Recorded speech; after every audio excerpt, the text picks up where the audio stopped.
Welcome to the UCommerce Masterclass on data types. My name is Soren and I'm your designated trainer today as we're taking a look at how you can actually edit catalog data in UCommerce. Data types in UCommerce are used to edit the individual property editors of things in your catalogs and various other places in UCommerce. They are the little editors that show up whenever you want to edit a SKU or a price or something like that. And today you're going to learn how to build your own data type, make it available in the UI so you can start to work with the very own data as part of the UCommerce taxonomy. Before we dive into actually building a new data type, I'm going to show you a little bit around in UCommerce so you know what to expect from the system.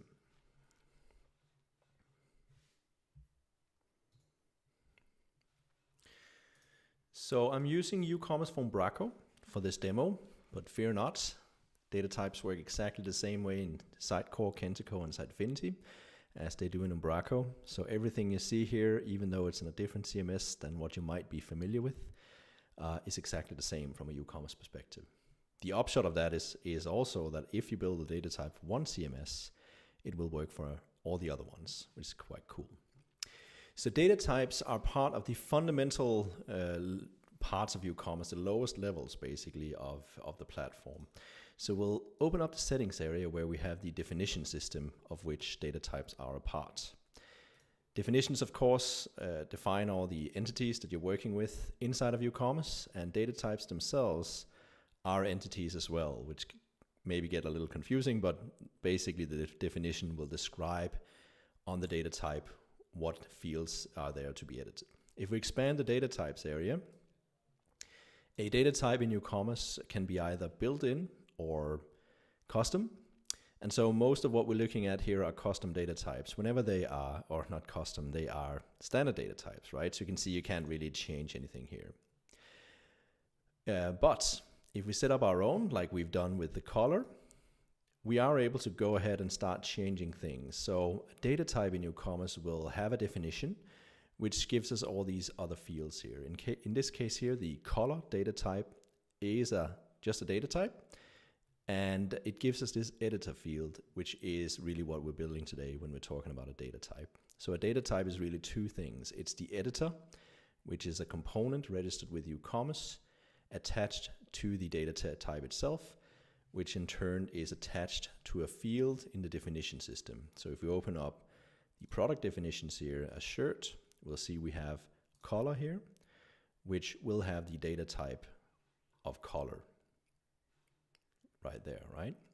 So it goes definition, definition field, data type, and then an editor on that data type. That's how that works.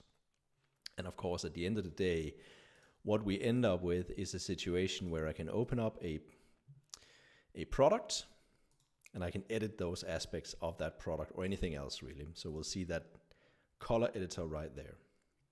So simple. Now, what we want to do in this exercise is enable another field down here where the merchant is able to select the tax group this particular product belongs to.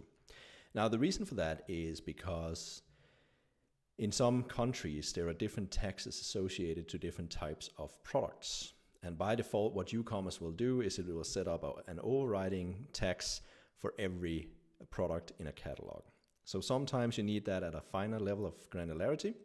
And so we're going to enable it on the product itself by creating a new data type that will essentially let us pick between these price groups here, because each of these price groups carry a tax amount as well. So we can actually use that for our custom implementation. So what we're going to do is we're going to set up in Visual Studio a new data type. So I have my masterclass project here, and I'm going to add a new data type here in the business logic area. And from there, we will register it with UCommerce and start setting up a data type that uses that. So let's add a new class to the data type area here, and we will call it price group picker control factory. So you may be wondering why I'm calling it a control factory, but that's really the moniker we use. We suffix the control factory name to our pickers, because at the end of the day, that's what an editor actually is, a factory that's able to produce a control for a specific requirement. To make this work, we will implement the iControl factory. We'll import the presentation namespace right here. And the control factory has two methods attached to it. A supports method, which will tell UCOMMERCE whether this particular control factory supports the data type in question. And another method, which is a factory method, which will produce the control in question. So a text box or a grid or whatever. So the supports method will get called for each of these control factories that are available per data type. And so it gives each of the control factories a chance to say, yes, I can actually support it. So what we'll do is we will take a look at the data type itself that we get passed in. And on that data type, we will have something called the definition name, which is really, if we go back to the code, or not the code, go back to UCOMMERCE, which is this name here. So whenever we do that, we have a chance to get in there and say, yes, I can support that. Good. So we'll take a look at that, and we will say get type. So we'll get the type of this thing we're looking at, this particular class. We'll go for the name, and we will replace the control factory bit of it with nothing. The reason for that is that when UCOMMERCE lists out the different control factories available as editors, it will actually strip out the control factory bit to make it a little nicer on the eye. So you'll see here when we go to our color picker here, you'll see that we have all these ones here, and they are actually called control factory in code, but here they're stripped out and they're sort of formatted in a nice way, so that it's a little easy on the eye. So that's why we're doing this. So if we find something that's called price group picker, then this one is the one to support that. Now, once we know that this is the proper control factory that we need to do, we want to produce a list that we can pick a price group from. And so what we're going to do is we're going to provide a drop-down list. We have a list in UCOMMERCE called the safe drop-down list that just adds a little convenience. We are going to find all the price groups of UCOMMERCE. Price groups. And of course, to do that, we're going to need a repository. So I'm just going to ask for that in the constructor. So let me just comment this out, so I'm sure that that doesn't influence that. So I'm going to inject an iRepository of price group. Price group repository, like that. I will initialize a field. So here, when I need to extract my price groups from the database, I just go price group repository dot select dot to list. So select really just grabs all of the ones that are there. If we're dealing with thousands and thousands of price groups, we want to be a little more creative with the UI, but for now we're just doing a simple implementation here. So now we have all the price groups available, and so time is now to start building up the UI to represent each of these things. What I'm going to do first, though, is I'm going to add a default item to my drop-down list. So for all of the products in here, they don't know that this control factory exists because we're creating it right now. So what I'm going to do is I'm going to create a new list item for the ones that haven't actually gotten a value selected, just to make sure that we can show a proper value. So I'm going to initialize that with a text of auto. That's sort of a value we use pervasively throughout UCOMMERCE. And I'm going to give it a value of -1. So the value would be the identifier of the price group. Oh, and I'm just going to actually write the right code here. There we go. So the very first item in this list will always be an item called auto, and it'll have a value of -1. Now we can loop over the price groups that we just got back, and we can start creating values for each of these, or display values. Whoops. There we go. So we're going to do a new item.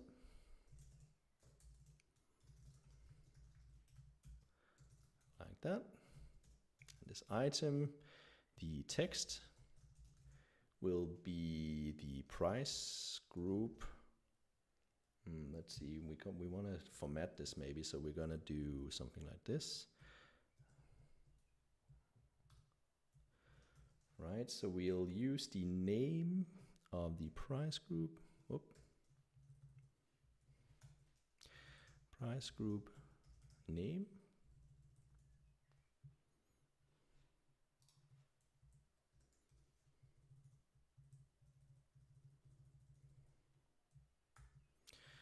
Like that, and we can use the percentage, the VAT percentage, the tax percentage on the price group as well. So we'll do that in a parentheses, tax VAT rate to, can we do it with that? Yep. Like that. So, and the item's value, of course, will be the ID of the price group. So we can store that price group ID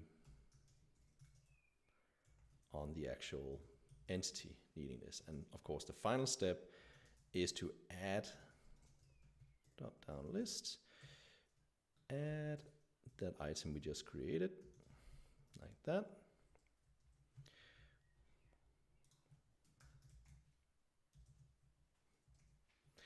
There we go, and just gonna do this right. Good, so we add that default value, we add the individual values for each of the price groups, and then we return the control, the drop-down list for UCommerce to use. Now the last thing that I want to do in here is, I'm actually not, right now I'm not actually making any of these items selected in the list. So probably it would make sense to do something like this. So so we're actually receiving the property from there that we're rendering this control for here in. So we're receiving the data from the entity we're working with.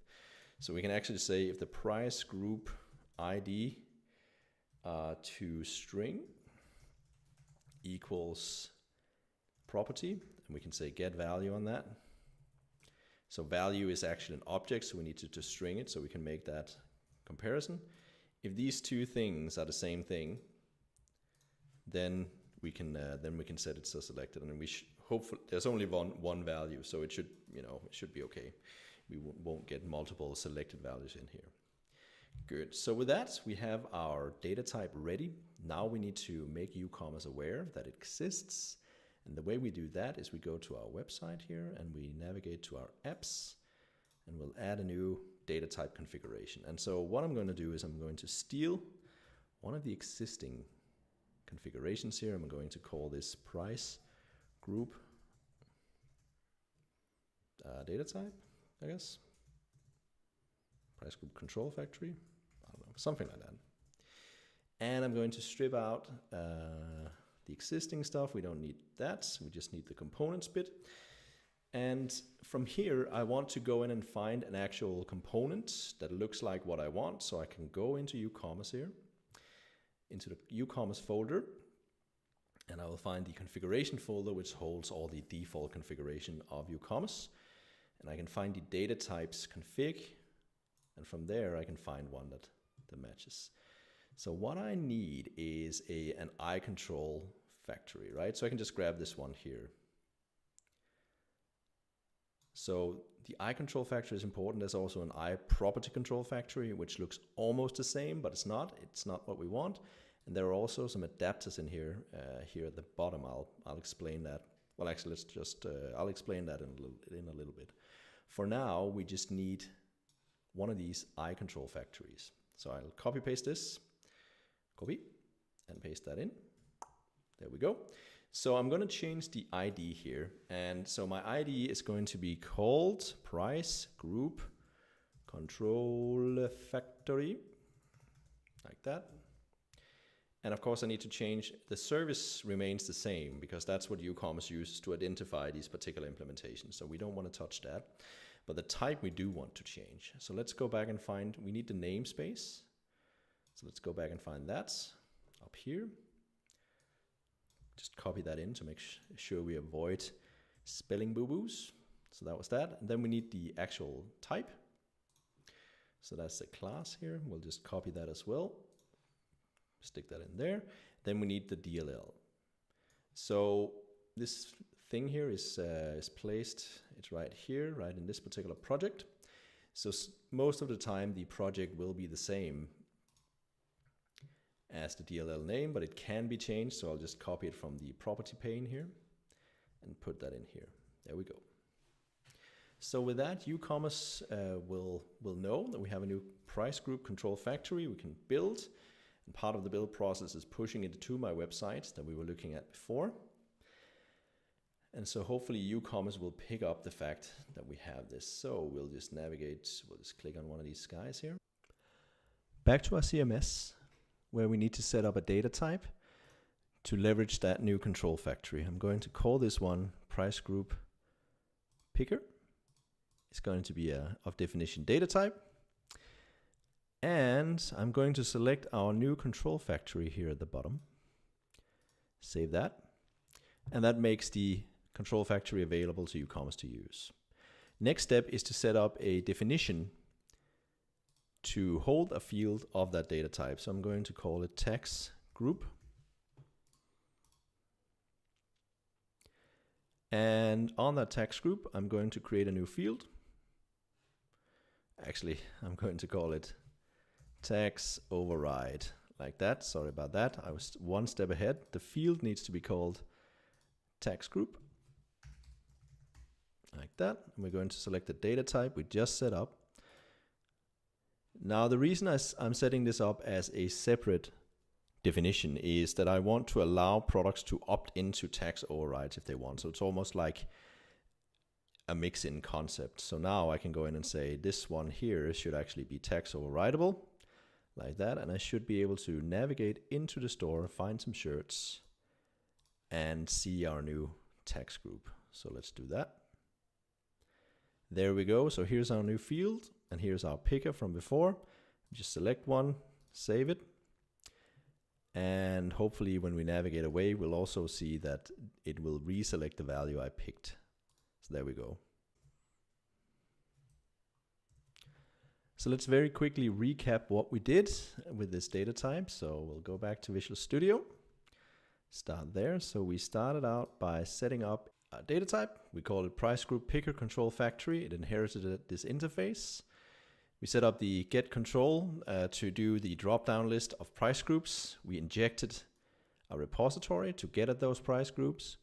And finally, we created that supports method, which basically, this is where we opt into whether this control factory works for the data type in question. And that's it. In Umbraco, or in the CMS of your choice, we set up a new data type down here. On that data type, we selected the price group picker editor, which is registered inside of UCommerce.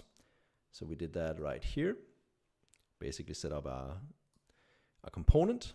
And then we set up a definition inside of UCommerce for the tax override with a group on it that leveraged that data type we just set up. And finally, we opted into this one here. So we can actually do that on other product types as well if we want to. And then lastly, we were able to see the new data type in action on our products. That's it. So with that, it's time for you to get your hands dirty and build your own data type. You're looking for exercise 1040 in the handouts. And you can go ahead and pause the video now, and we will be right back with a summary once you're done. All right, welcome back. I hope you had a lot of fun building the data type for tax groups. Hope you got a chance to see the UI, how you can expand on that, and how you can build more elaborate backend UI if you need to. Just a real quick summary of data types. Data types is the lowest building block of UCommerce. It is the little editor that enables you to edit product data and other information that's stored in our taxonomy system. Data types can be anything you want. We've been using .NET for it, but there's nothing holding you back from using Angular or jQuery or whatever you want, or Vue. We are, in fact, doing that ourselves in the system, so you can actually make them really, really rich if you want to. That's data types. I hope you've enjoyed this exercise, and thank you so much for sticking with me.